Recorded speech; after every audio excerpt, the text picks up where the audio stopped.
This is the Lone Crater YouTube. We hope this video helps. You start by verifying essential prerequisites. Make sure Windows Edition and 64-bit CPU support virtualization, and that you have an admin account. Next, disable Hyper V because Bluestacks 4 conflicts with Microsoft Hypervisor. Open PowerShell as admin and run Disable Windows optional feature online feature name Microsoft Hyper V all, then reboot.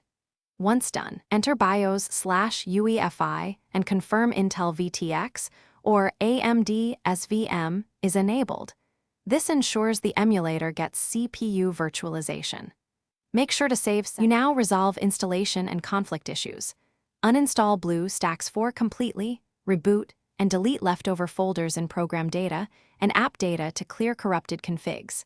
Then download the latest Bluestacks 4 installer and run it as admin. Choose the recommended settings so drivers install correctly. If you previously enabled Hyper V for other apps, make sure to keep it disabled.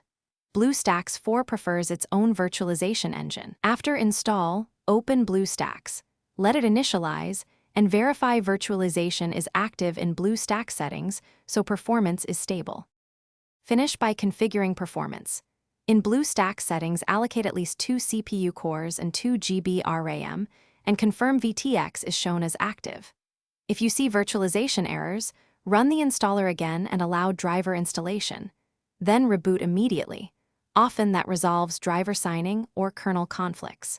If problems remain, open Device Manager to update or roll back display and virtualization drivers, and temporarily disable Hyper V features if needed. One key tip: if nothing works, create a system restore point, then clean install Bluestacks after fully removing Hyper V and related features. Thanks for watching. Consider subscribing if we helped you.